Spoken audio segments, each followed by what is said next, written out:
Argentine-Brésil, dernier quart de finale de cette Copa América 1999 disputée au Paraguay, coup d'envoi donné par les Brésiliens avec un premier coup franc concédé par Pochettino, légèrement sur la droite, González à gauche et Palermo en pointe. On suit ce coup franc de Roberto Carlos, championnat de France, puisque le Paris Saint-Germain l'a fait signer pendant cette Copa América pour une somme autour de 30 millions de francs. Il n'a pas joué pour le moment dans cette Copa. Attention, ce ballon pour les Argentins avec cette frappe et ce sauvetage de Cafu à l'ultime seconde. Ballon pour Ortega, l'Argentine qui campe là depuis 2-3 minutes devant le but de Dida et du Brésil. Retour de Rivaldo maintenant pour la Seleção, avec une faute concédée par Ariel Ortega. Duel d'artistes là, Rivaldo-Ortega. Mais ça va revenir dans les pieds de Ronaldo. Il va pouvoir accélérer, peut-être tenter sa chance. La frappe de Ronaldo et ballon capté assez difficilement en deux temps par Germán Burgos, le gardien argentin. Germán Burgos qui remplace Roa par rapport à la Coupe du Monde, Francis. Oui, Roa a décidé d'arrêter sa carrière. Il a des motifs religieux, disons. Il est... C'est celui-là de l'ST, ça bien rempli. Ronaldo attend le ballon. Cette longue touche de Roberto Carlos qui lui est effectivement destinée. Et cette reprise, 1-0 sur un but de Claudio Lopez. Ensuite le coup franc. Simeone. Flavio Conceição avec Rivaldo.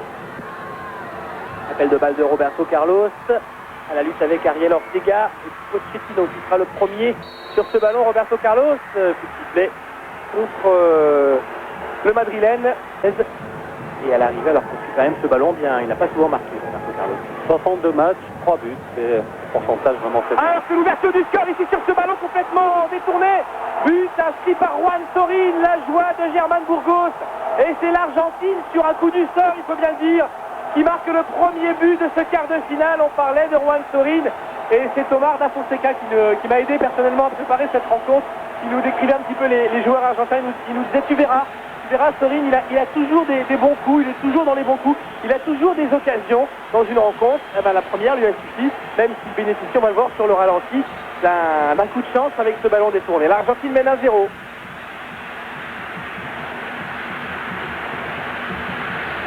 Et j'ai l'impression que c'est Joao Carlos qui a détourné le passe. Oui, du genou. De toute manière, l'intention de Sorin était bonne.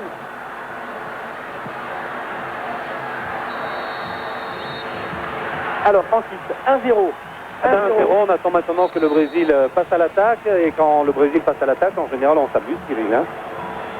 C'est la première fois, bien sûr, dans cette Copa que les Brésiliens sont menés au score. Eux qui ont gagné leurs 3 premiers matchs. Le premier 7-0 face au Venezuela, sans doute l'équipe la plus faible d'Amérique du Sud. Ensuite une victoire beaucoup plus difficile face à une très bonne équipe du Mexique 2-1. Et puis une dernière victoire 1-0 face au Chili.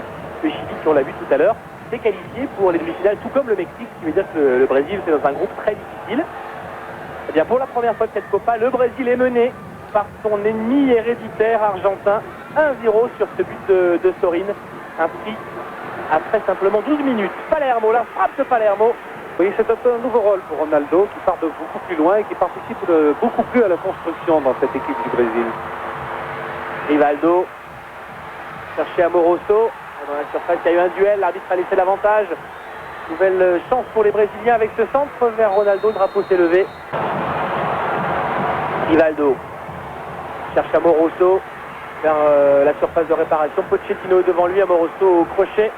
Et retour d'Ortega dans ses 18 mètres. Ça c'est le Brésil-Argentine. Hein. C'est l'Argentine avec l'esprit guerrier. Rivaldo. Nouveau long ballon de Rivaldo. Oui. Je crois que le nouveau tireur de pénalty sera Ayala, le défenseur central de l'Argentine. Il y avait déjà eu une discussion d'ailleurs entre les deux à l'occasion des pénaltys face à la Colombie. Pas de faute, ballon pour Rivaldo qui frappe. Détourné par Burgos, la reprise de Cafu. Toujours les Brésiliens avec Emerson. Le Brésil qui est en train de pousser, González, Emerson, Giacomi. Bon, premier pénalty, Palermo tire sur la barre transversale, le ballon sort. Ça arrive. Mais l'oublié, et il a défendu Palermo quand même. Maradona défend toujours les footballeurs. Rivaldo, voilà un footballeur considéré comme le meilleur du monde par son coéquipier Ronaldo actuellement. Rivaldo, le Barcelonais, qui s'engage là dans l'axe, qui n'a pas réussi à franchir la muraille argentine, et Simeone, les Argentins en contre, qui se régalent pour le moment. Ils sont bien organisés. Il y a un démarrage de González qui est servi à la limite de la surface. Il y a un retour du superbe Cafu avec Di Roberto qui est carrément dans l'axe. Flavio Conceição pour cette frappe contrée. Les Brésiliens de ces dernières années ont toujours appelé, même si c'est dans un rôle de remplaçant de Taffarel.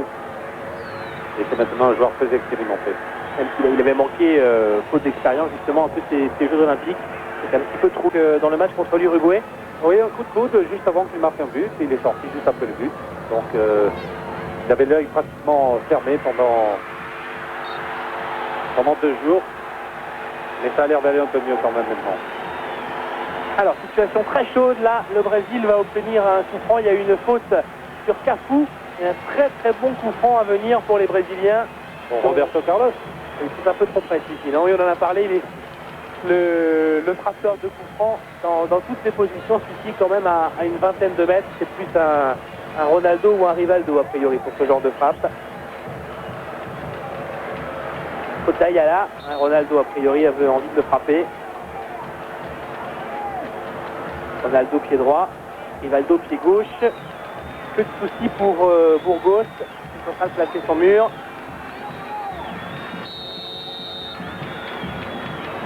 Et c'est Rivaldo qui le frappe et qui le met, qui marque. Égalisation grâce à Rivaldo, le meilleur joueur du monde, dit Ronaldo. Eh bien, qui le prouve une nouvelle fois, lui qui a déjà réussi un très très beau début de Copa América. Égalise dans cette première mi-temps sur une magistrale frappe enroulée. Et témoignage de sympathie de Ronaldo. Le Brésil revient à la hauteur de l'Argentine grâce à son buteur barcelonais Rivaldo. Un partout.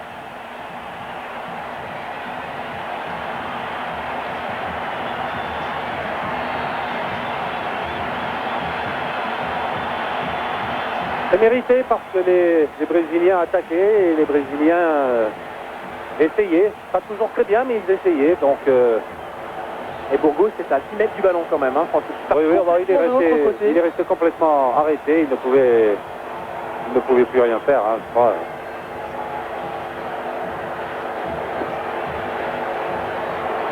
En tout cas, ça nous donne quand même le match équilibré qu'on attendait, hein, Cyril.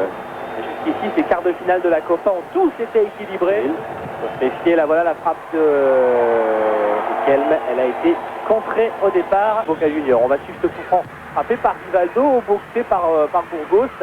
Il n'est pas extraordinaire dans ses prises de balles depuis le début de cette partie, parce que là, ce coup franc semblait pas très très difficile. Oui, la prise de balle n'est pas le fort des gardiens sud-américains. C'est pas le fort non plus de Burgos. Roberto Carlos, coup franc, touche prolongée jusqu'à Burgos. Palermo. Ortega. Vers le ballon. Roberto Carlos. Rivaldo.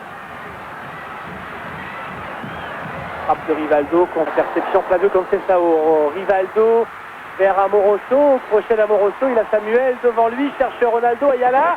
En retrait vers Burgos. Un petit peu en difficulté là les Argentins sur ce pressing brésilien. Allez, fin de première mi-temps. Coup franc bien placé pour l'Argentine. Ortega pour le frapper. La frappe d'Ortega bloquée par Dida. Alors ça c'est une surprise par contre parce qu'on n'est pas habitué à voir Ortega tirer des coups francs.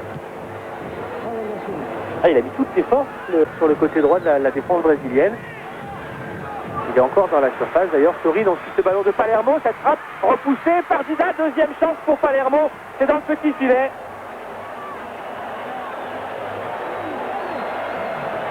Et grosse occasion pour Martín Palermo.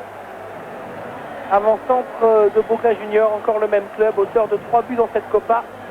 Première frappe légèrement déviée par Antonio Carlos. La deuxième sur son pied gauche, atterrit dans le petit filet. Exiger de ces joueurs qu'ils lisent la presse pour connaître l'adversaire. Il est capable de beaucoup de choses, Marcelo Bielsa. Alors on va suivre ce coup franc pour l'Argentine et cette tête bien captée. Tête de Samuel bien captée par Dida. Mais un vrai fou de foot. Oui, absolument. Il reçoit par exemple 40 magazines spécialisés de football chez lui. Il décortique, il classe, il fiche les joueurs du monde entier. c'est vraiment un cas assez spécial. Il est même capable d'obliger des journalistes auxquels il vient d'expliquer une tactique à répéter ce qu'il leur a dit. Et gare à celui qui n'a pas bien écouté. En tout cas, on vous a bien écouté dans cette première mi-temps, un partout entre le Brésil et l'Argentine. L'Argentine avait ouvert le score par Sorin. Égalisation de Rivaldo. Tout reste à faire dans ce dernier quart de finale de la Copa América. Brésil-Argentine, dernier quart de finale de la Copa América. Un partout à la mi-temps et tout est à faire donc dans cette seconde période entre les deux équipes. Le coup d'envoi a été donné par les Argentins. Premier ballon pour Ayala. Suffisamment important pour Samuel, mais Samuel a préféré assurer le coup. Et on le verra donc sous le maillot de ce club italien à partir de juin 2000. Oui, puisqu'il a signé, mais reste à la disposition de Boca la saison prochaine. Ballon brésilien avec cette frappe de Ronaldo. Et le but de Ronaldo. Le Brésil prend l'avantage au début de cette seconde période sur une frappe soudaine de Ronaldo au ras du poteau de Burgos. 4e but de cette Copa América pour Ronaldo et le Brésil qui a renversé la vapeur dans ce quart de finale. Et la joie de Ronaldo, ça doit être un profond soulagement pour lui, Francis, parce que malgré ses buts inscrits lors des 3 premières rencontres, les critiques pour le moment ne se sont pas tues à son égard. Oui, il a été sifflé même à l'occasion de... Il est heureux, hein. Oui, mais il a de quoi être heureux de toute manière. On avait remarqué chez Ronaldo un bon retour au plan physique, mais il avait été par contre assez maladroit, notamment lors du match contre le Chili, où il avait raté une bonne demi-douzaine d'occasions sur des face-à-face avec le gardien chilien Ramirez. Et puis là, bon, ben, il n'a pas... C'était pas un face-à-face, vous me direz, mais il a réussi un tir magnifique et puis très précis surtout. Donc ça va lui redonner confiance. Et un Ronaldo avec à la fois la tête et les jambes, on sait que c'est toujours redoutable. Quadruple championne du monde dans tous ses déplacements. Dans cette Copa, il n'y a pas eu de déplacement, d'ailleurs tous les matchs sont lui aussi, et qu'il a suivi évidemment pour tous ses faits et gestes. On retrouve Ronaldo avec une nouvelle accélération, une nouvelle frappe, cette fois pied gauche un petit peu trop croisé et un peu écrasé. Encore Sorin, l'engagement là des Argentins qui poussent Christian Gonzalez, la frappe. Fou. Oui, Cafu qui élimine d'un crochet Sorin. Peine du monde là à placer le mur brésilien à distance réglementaire. Riquelme et ça n'est pas cadré. Donner le ton et le ton d'un football très collectif et très construit. C'est vraiment un joueur très intéressant. En jeu là de Ronaldo sur ce bon ballon de Rivaldo.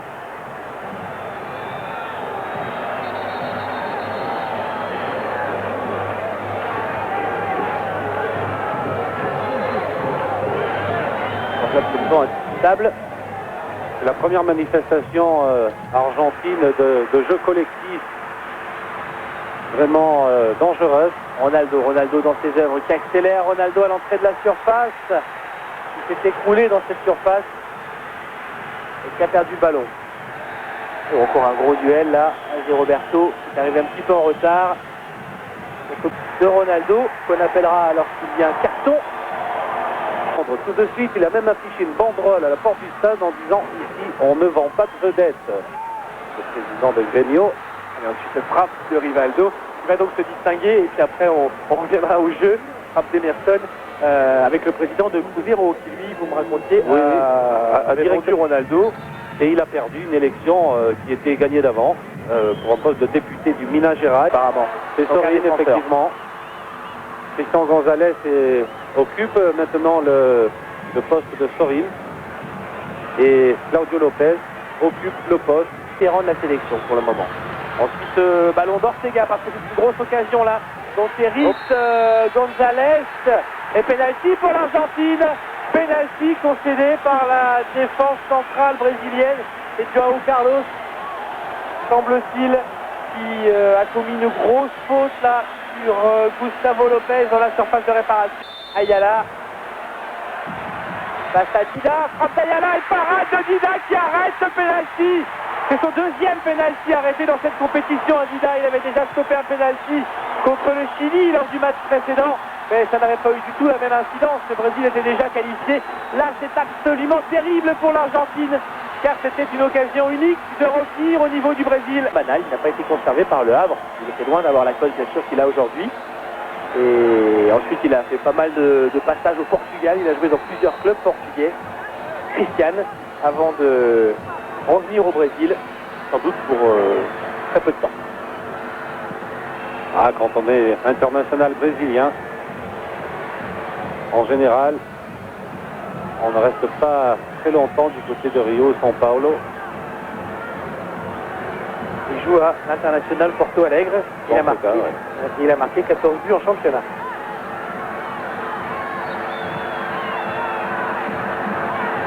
Par Zanetti, Gustavo Lopez, frappe de Gustavo Lopez, donc complètement manqué cette frappe. Dégagement en catastrophe des Brésiliens. C'est pas fini, l'heure de Palermo, vous en parliez, c'est lui qui a cette balle, Palermo. Mais ce sera sans souci pour Vida. L'Argentine n'a plus gagné la Copa América depuis 93 et l'édition disputée en Équateur contre aux Brésiliens. Eh bien, ils sont tout simplement les tenants du titre. Gustavo Lopez, Rivaldo, Ronaldo, lui aussi replié. La technique de Rivaldo et Ronaldo permet de remonter le ballon, même à peu de joueurs, même à deux. Fabio Conceição. Cafu, Rivaldo. Encore Rivaldo, qui va garder la balle le plus longtemps possible, mais qui glisse et qui la perd. Et du coup, les Argentins ont encore une chance. Didi Gonzalez, autour de Rivaldo. Ortega. Palermo, un long ballon, balle donnée par Ortega. Joao Carlos, Roberto Carlos. Il va pousser son action le plus loin possible, Roberto Carlos, qui garde habilement la balle. Ça, c'est superbement joué de la part du Madrilène. Encore Roberto Carlos, et qui va même obtenir le coup franc, voilà, qui est bien joué de la part de Roberto Carlos, même s'il reste au sol. Il a pris un coup dans le visage. Hein. Oui.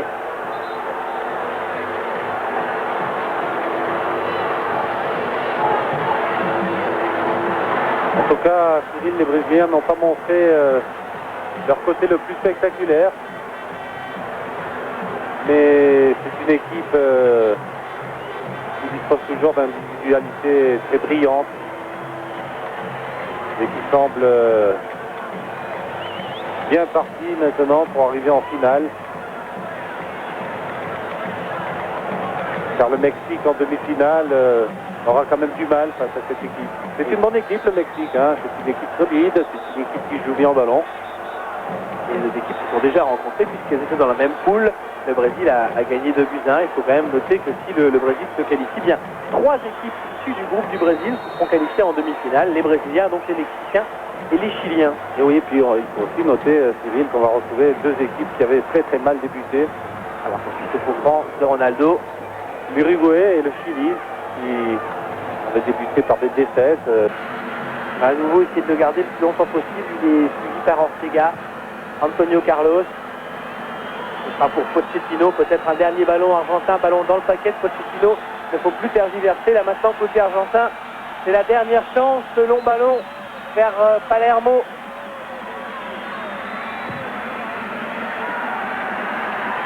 Et ce centre manqué, Vida qui le capte malgré une dernière charge de Palermo qui prend un carton jaune au passage. Palermo, il a tenté, hein, c'était sa dernière chance. Il est allé au contact. Il ne faut pas le lui reprocher, mais il prend un avertissement. C'est un coup franc supplémentaire pour les Brésiliens qui tiennent leur qualification. Les supporters brésiliens du stade de Ciudad del Este sont tous debout, font la fête, chantent. Les Argentins sont en train de quitter le... de manière très intelligente, n'a pas beaucoup construit. Et en tout cas, elle a démontré une certaine puissance. Voilà, c'est la fin du match. Le Brésil, tenant du titre, est heureux. Les Brésiliens continuent leur route dans cette Copa América. Le Brésil se qualifie 2-1 face à son plus vieil ennemi argentin. Ce sont pourtant les Argentins qui ont ouvert le score grâce à Sorin sur un but dévié en première mi-temps. Égalisation sur coup franc de Rivaldo, toujours en première période. Et but en début de seconde période de Ronaldo. Victoire logique de l'Argentine, Francis. Oui, victoire du Brésil. Victoire logique du Brésil. C'est pas une grosse différence. Le Brésil n'a pas manifesté cette grosse différence dans le jeu. mais c'est une victoire comme toute logique, puisque le Brésil s'est quand même fait quelques occasions supplémentaires. Et donc je pense que on va maintenant s'acheminer vers une finale où le Brésil sera présent, ce qui est quand même bien pour tout le monde. Et en tout cas pour quelqu'un que je connais au comité d'organisation qui commençait à s'arracher les cheveux.